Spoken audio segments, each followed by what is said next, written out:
Matthieu 19, 14, Jésus dit « Laissez les enfants venir à moi, ne les empêchez pas. En effet, le royaume des cieux appartient à ceux qui sont comme eux. » Ce podcast est destiné à tous ceux et celles qui veulent revenir au fondement de l'enseignement de Jésus, dont les jeunes chrétiens. Le sang de Jésus. On nous parle du sang de Jésus, on nous parle du sacrifice de Jésus, on nous parle de l'agneau de Dieu, et c'est un peu difficile à comprendre pour nous parce que c'est toute une symbolique qui est en fait juive. Quand en Jean 1, 29, il est dit le lendemain, il voit Jésus venant à lui, donc Jean-Baptiste, et il dit « Voici l'agneau de Dieu qui ôte le péché du monde », tout le monde comprend, parce que c'est de la culture juive. Donc, il faut qu'on se replonge pour comprendre, en fait, cet enseignement-là, dans la culture juive autour de la Pâque.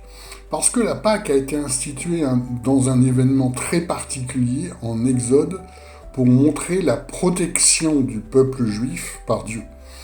Exode 12, versets 5 à 8, « Votre agneau doit être sans défaut et mâle. » Donc c'est très important, on va retrouver ça à plusieurs reprises. Pour que le sacrifice soit valable, l'agneau doit être parfait. D'où la notion d'agneau de Dieu. Vous le mettrez en réserve jusqu'au 14 de ce mois, la totalité de l'assemblée de la communauté d'Israël l'immolera dans la soirée, et l'on prendra de son sang, et on en mettra sur les deux montants et sur l'inteau de la porte dans les maisons où on le mangera. Et l'on mangera la chair cette nuit-là, on mangera rôti au feu avec des pains sans levain et des herbes amères. Donc, on a, dès le départ de l'institution de ce qui est appelé dans la Bible la Pâque de l'Éternel, un agneau sans défaut, le sang de l'agneau qui protège, la chair que l'on mange et que l'on mange avec des pains. Donc vous voyez, il y a toute la composante qu'on retrouve en fait dans la scène. Donc le texte continue en Exode 12, versets 13 à 14. « Et le sang sera un signe sur les maisons où vous êtes, je verrai les sangs et je passerai outre, et vous serez protégés.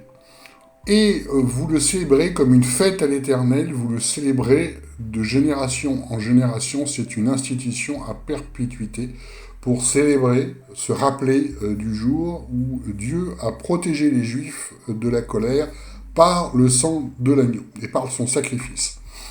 Parce que c'est une composante qu'on retrouve dans tout l'Ancien Testament, le sacrifice, mais qu'on retrouve à l'identique chez tous les peuples païens, égyptiens, romains, etc., le sacrifice. En Lévitique 14, 25, nous avons « Et il égorgera l'agneau du sacrifice de réparation », c'est-à-dire qu'il faut réparer par le sacrifice d'un agneau qui doit être sans défaut. Et le sacrificateur prendra du sang de la victime de réparation et l'on mettra sur le lobe de l'oreille droite de celui qui se purifie, sur le pouce de sa main droite et sur l'orteil de son pied droit. Pourquoi ils font ça ? Parce que le sang de l'agneau parfait purifie. Voilà. C'est cette symbolique-là qu'on retrouve dans le Nouveau Testament, et nous, effectivement, on a un peu de mal à le comprendre parce qu'on n'est pas de culture juive.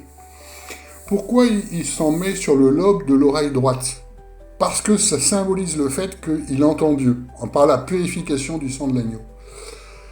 Pourquoi le pouce de sa main droite ? Parce que ça symbolise le fait qu'il fait selon la volonté de Dieu. L'action, c'est la main droite. Et sur l'orteil de son pied droit, c'est pareil, par la sanctification du sang de l'agneau sacrifié, il bouge comme Dieu veut. Hein. C'est pour ça qu'on a le pied droit. Et la notion de dette aussi, c'est quelque chose d'important, parce que quand on regarde sur cette question-là auprès des théologiens, ils disent « Ouais, on a tous une dette auprès de Dieu ». Mais c'est pas clair pour nous. C'était très clair pour tous les peuples de l'époque, mais nous, la dette qu'on a par rapport à Dieu, à part qu'on nous l'a dit en Église, c'est loin d'être évident. Et on va prendre quelques exemples par rapport à ça. Effectivement, c'est un principe spirituel qu'on retrouve en Lévitique 26, 43. « Ils paieront la dette de leur faute parce qu'ils auront méprisé mes règles et qu'ils auront montré du dégoût envers mes prescriptions. » Donc, ça parle effectivement à tous ces peuples-là. Ça parlait très bien aussi dans le Nouveau Testament. Les théologiens nous disent comme si c'était un acquis et évident, sauf que nous, la dette que l'on a par rapport au Dieu, qui est la même qu'on a par rapport aux divinités, par le sacrifice des animaux et le sang, on est très loin de ça. En fait, le principe spirituel, on pourrait prendre des exemples dans la vie quotidienne par rapport à cette question de dette. J'ai pris l'exemple de la France parce que la France est le pays au monde dans lequel il y a le plus de dépenses de prestations sociales, d'aides en tout genre, la santé, vous êtes soigné gratuitement, l'école est gratuite, et c'est vraiment rare. En Afrique, ça n'arrive jamais. Vous payez pour tout. Vous payez pour les soins, vous payez pour l'école, vous payez. Tout le temps. Tandis qu'en France, on a cette particularité que c'est l'État qui paye. Et j'ai eu du mal à trouver le chiffre des dépenses par habitant, parce que il s'intéresse pas tellement à ce sujet-là. Mais en fait, c'est un sujet qui est important. Et j'ai pu trouver le chiffre. En France, l'État dépense en moyenne 20 000 euros par habitant pour les prestations sociales, les soins et l'éducation par an. 20 000 euros par habitant par an. Ça veut dire quoi? Ça veut dire qu'à 20 ans, on a une dette de 400 000 euros par rapport à l'État. Mais dans le parallèle, en France, alors on pourrait dire, c'est extraordinaire, quand même, l'État a pris soin, hein. C'est pour ça qu'on parle un peu de l'État-providence, ou comme des parents. Il y a des sacrifices, ils ont pris soin de nous, on a coûté 400 000 euros depuis notre naissance. Bon. Mais tout le monde s'en fiche, c'est ça la réalité. Et on est aussi dans un pays qui a un autre record, le record du nombre de manifestations. Alors, le chiffre se trouve aussi facilement en France. On a en moyenne 10 manifestations par jour. C'est-à-dire qu'en fait, ils sont riches de tout ce que l'État leur donne, qui est vraiment une exception dans le monde entier, mais ils n'en ont pas assez. Et moi, et donc ils manifestent pour dire qu'ils sont pas contents, qu'ils veulent plus d'argent et que le président doit démissionner. Tout le monde a entendu au jour d'aujourd'hui Macron démission, mais le précédent président c'était pareil, le suivant ça sera pareil. Ils sont pas contents, ils en veulent plus. Ils sont riches et ils en veulent plus. Donc ils ne se rendent pas compte de la dette qu'ils ont par rapport à l'État. Et c'est comme ça par rapport à Dieu. D'où, effectivement, le fait qu'ils doivent répondre de cette dette-là. J'ai aussi pris un autre exemple pour qu'on comprenne cette notion de sacrifice. Dans la création, dans le monde voulu par Dieu, une vie ne va pas sans sacrifice. Alors, comment on peut illustrer ça? C'est très simple. J'ai trouvé les statistiques suivantes. Au niveau mondial, un être humain consomme au total, dans toute sa vie, 11 vaches, 27 cochons, 30 moutons, 80 dindes, 2400 poulets et 4500 poissons. La vie, il n'y a pas de vie sans sacrifice, en fait, dans le monde, par rapport à ça. Et un autre chiffre que j'ai trouvé, parce que ça, j'ai trouvé ça sur un site végétarien, ils disaient, voilà, ça c'est pas bien, sauf que on consomme en fait plus de légumes qui sont aussi des êtres vivants.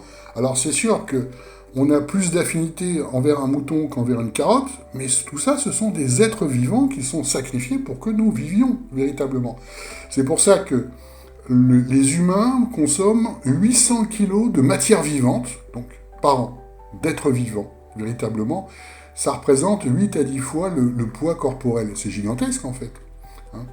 Et si vous voulez les statistiques, en moyenne, une personne mange 100 kg de viande par an et 300 kg de fruits et légumes. Et quand vous ajoutez les céréales et tout, vous consommez environ 600 kg de nourriture chaque année. Donc vous voyez que la proportion de viande, contrairement à ce que disent les végétariens, est en fait faible. On consomme de la matière vivante de façon très importante. C'est pour ça qu'on arrive au chiffre de 800 kg de matière vivante à un moment donné. Donc, là, il faut se rendre compte qu'on est dans un monde, et c'est aussi un principe spirituel très important, où on ne vit que par le sacrifice, en fait. Il y a une transformation. Il y a une transformation de la vie d'autres en nous par rapport à ça. Donc c'est pour ça qu'on retrouve ce principe spirituel qui n'est pas que un principe spirituel juif ou païen, mais qui est aussi un enseignement très important du Nouveau Testament. En Ésaïe 53, 4, 7, voilà ce qu'il est dit. « Cependant, ce sont nos souffrances qu'il a portées, c'est de nos douleurs qu'il s'est chargé, et nous l'avons considéré comme puni, frappé de Dieu et humilié. Mais il était blessé pour nos péchés, brisé pour nos iniquités. » Toujours cette notion d'équilibre, ça coûte, en fait. Le châtiment qui nous donne la paix est tombé sur lui. Ça coûte comme avec l'État et comme avec tous les êtres vivants qu'on consomme. Et c'est par ces meurtrissures que nous sommes guéris, nous étions tous errants comme des brebis, chacun suivait sa propre voie, comme les Français qui râlent dans la rue alors qu'ils sont riches par rapport au monde, en fait. Et l'Éternel a fait retomber sur lui l'iniquité de nous tous, il a été maltraité et opprimé, et il n'a pas ouvert la bouche, semblable à un agneau qu'on mène à la boucherie. Donc, revoyons en Jean 1, 29 ce que dit Jean-Baptiste. Il voit Jésus venant à lui, et il dit « Voici l'agneau de Dieu qui ôte le péché du monde ». On a donc 3 dimensions par rapport à cette notion d'agneau et de sang de Jésus. Donc, 1, selon la pensée juive, et aussi païenne. 2, on l'a vu selon l'équilibre du monde également, la création telle que l'a voulu Dieu. Et la 3e dimension, selon l'enseignement de Jésus. Et c'est ça qu'il faut bien comprendre pour comprendre pourquoi il y a une scène au moment de la Pâque dans le Nouveau Testament. Parce que, en Apocalypse, la notion d'agneau est très importante. Il y a 29 références à l'agneau dans l'Apocalypse.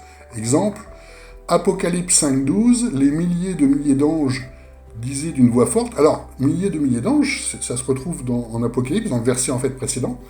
Et c'est là qu'on s'aperçoit qu'en fait, il y a des millions. Alors, ils n'avaient pas la notion de millions véritablement à l'époque, puisque 1000, c'était pour eux un très très grand troupeau, comme on l'a vu dans nos formations. Donc milliers de milliers, c'est beaucoup, c'est des millions. Donc il y a véritablement énormément d'anges en fait.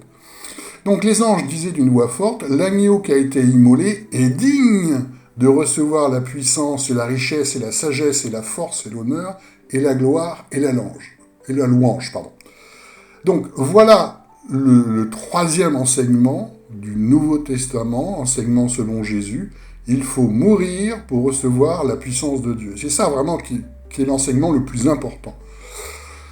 Apocalypse 12, 11, on l'a également, et nos frères ont vaincu l'accusateur, donc le diable est l'accusateur.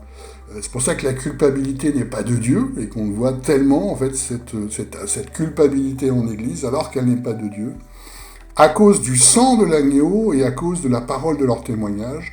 Ils n'ont pas aimé leur vie, mais l'ont exposée à la mort. Voilà tout l'enseignement de Jésus. Il faut mourir pour vivre. Et c'est ce que traduit véritablement la scène.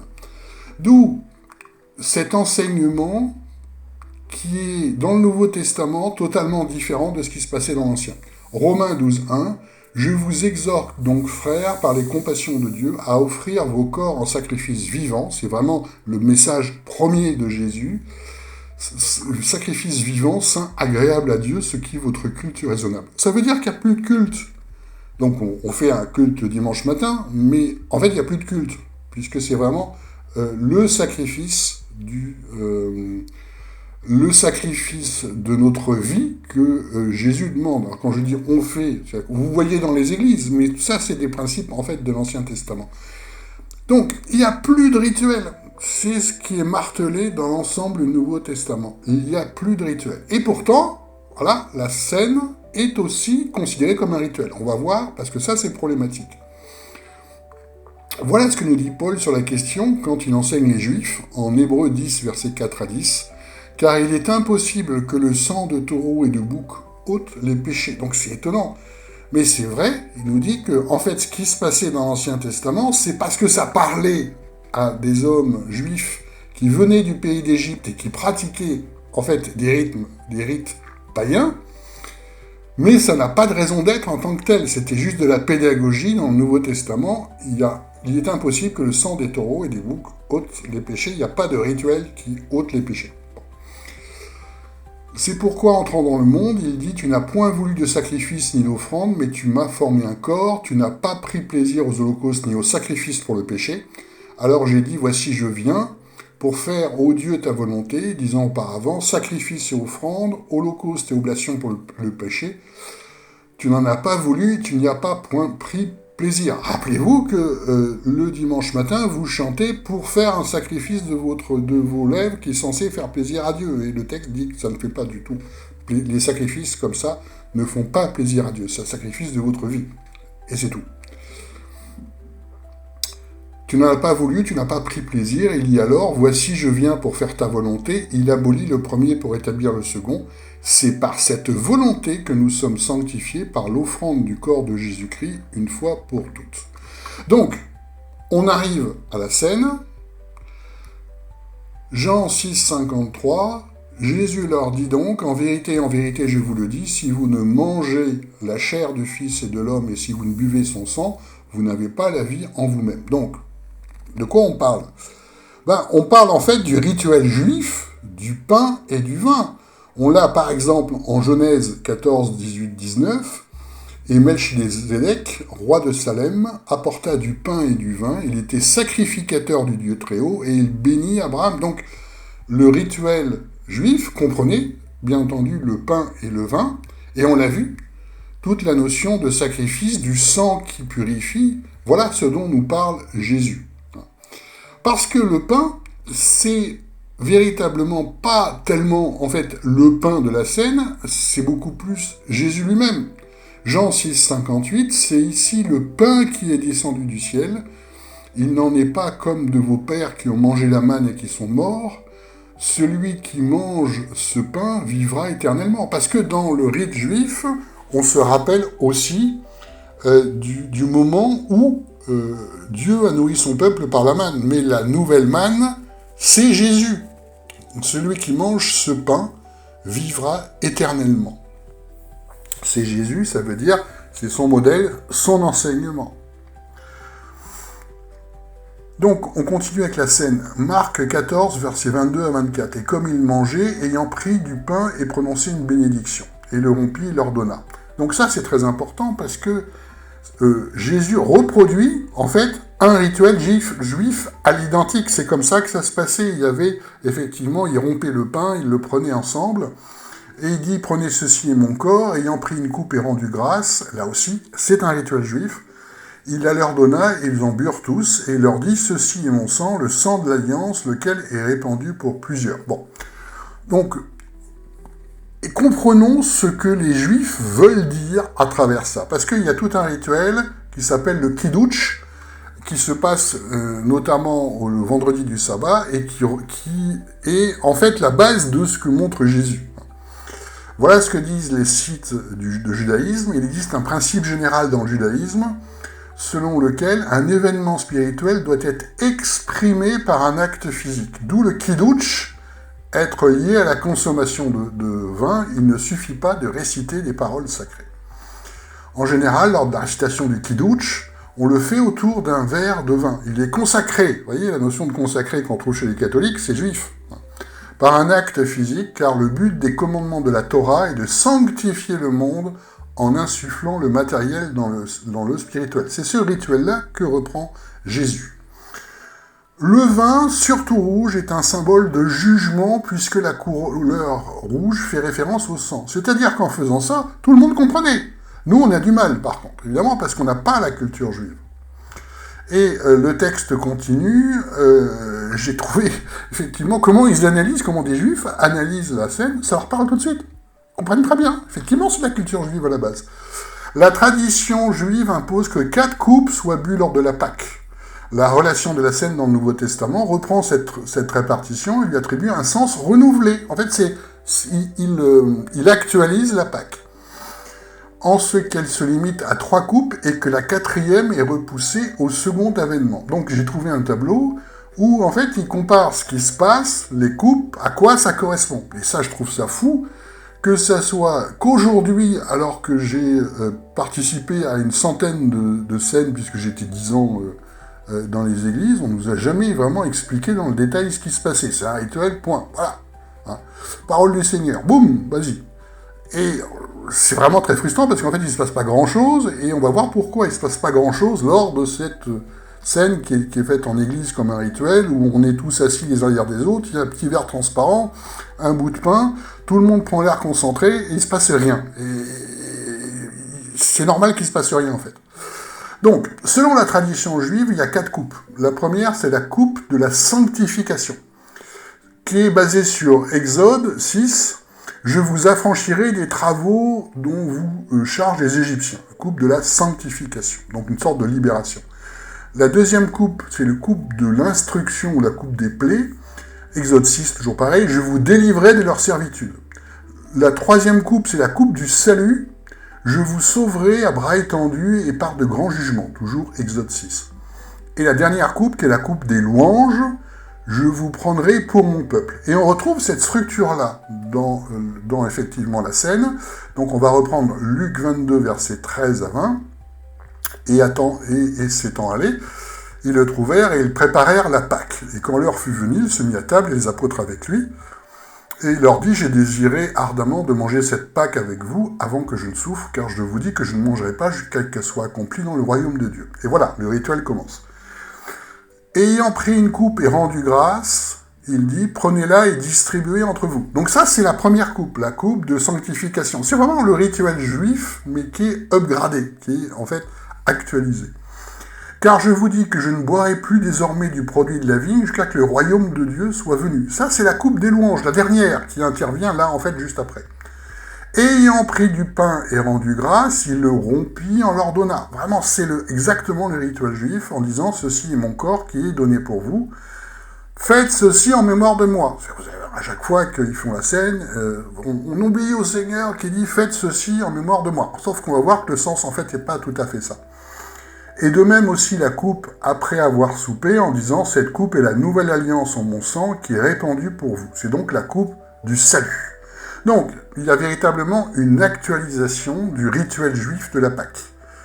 Mais nous, on n'est pas juifs. C'est-à-dire qu'on voit dans le Nouveau Testament, effectivement, que dans le livre des Actes, ils partageaient le pain, c'est-à-dire qu'ils ont changé le rituel juif de Pâques par la Pâque actualisée que montre Jésus.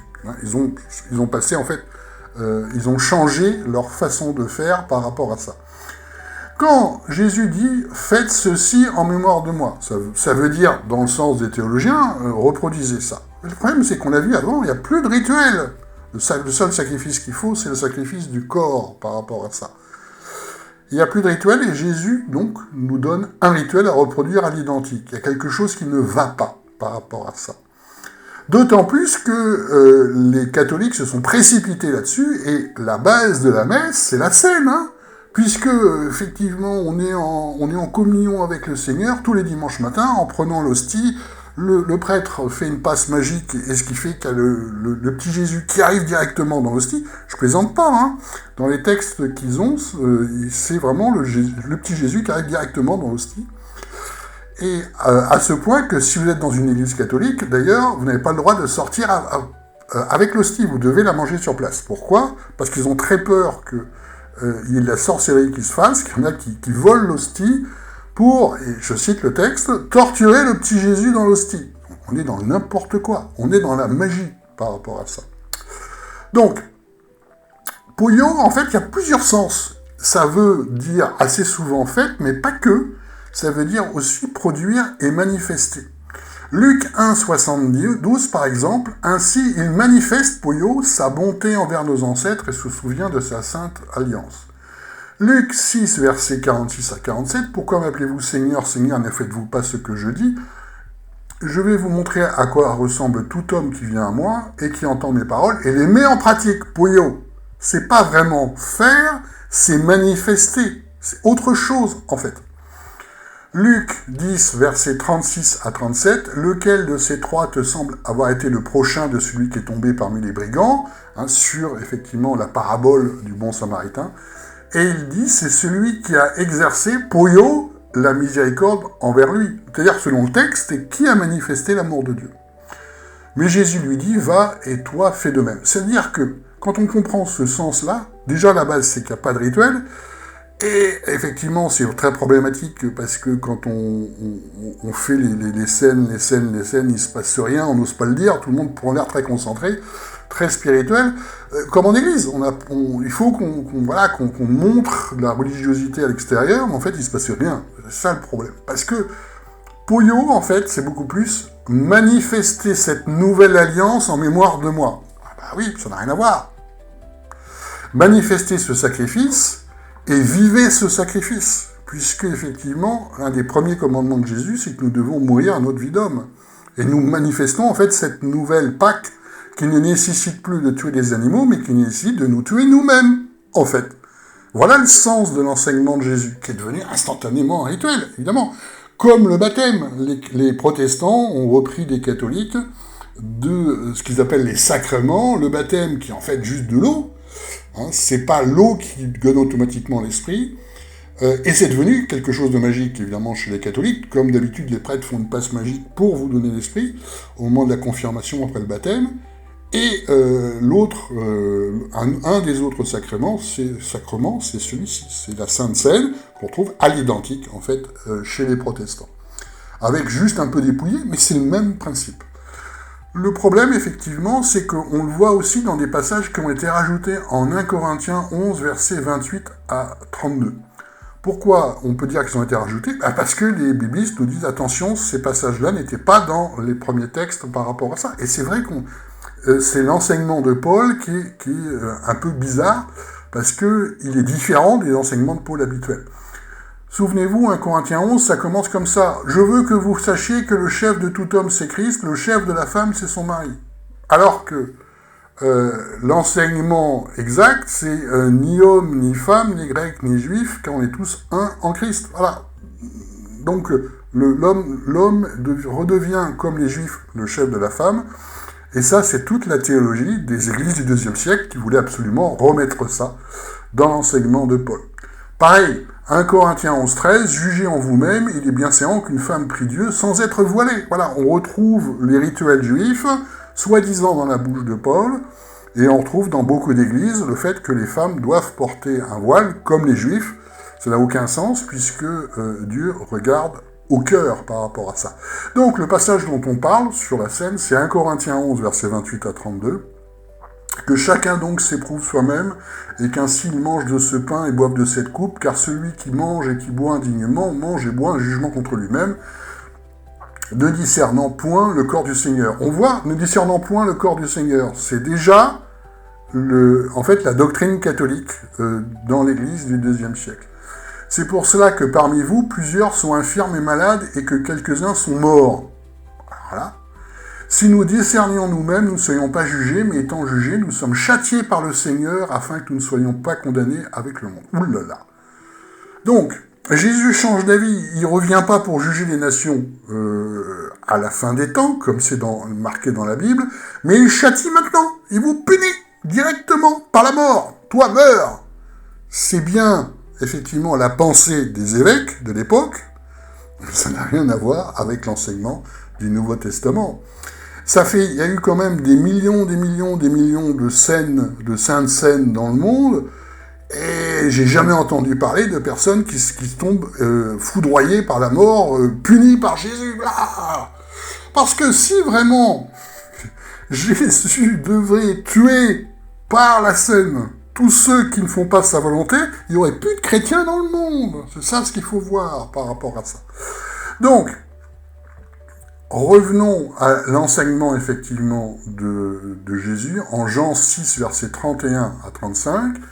« Nos pères ont mangé la manne dans le désert, selon qu'il est écrit, il leur a donné à manger le pain du ciel. Jésus leur dit donc, en vérité, je vous le dis, ce n'est pas Moïse qui vous a donné le pain venu du ciel, mais c'est mon Père qui vous donne le vrai pain venu du ciel. Car le pain de Dieu est celui qui descend du ciel et qui donne la vie au monde. Ils lui dirent donc, Seigneur, donne-nous ce pain-là. Et Jésus leur dit, c'est moi qui suis le pain de la vie. Celui qui vient à moi n'aura jamais faim, et celui qui croit en moi n'aura jamais soif. Voilà le sens de la scène par rapport à ça. C'est pour ça qu'on retrouve cet même enseignement dans les quelques mots de prière que Jésus enseigne à ses disciples. Chercher le pain quotidien. Le pain quotidien, c'est la direction de l'esprit, l'enseignement de Jésus de tous les jours. Nous, ça fait des années qu'on ne vit plus ce rituel de la scène, et je peux vous dire que les dons spirituels se sont développés.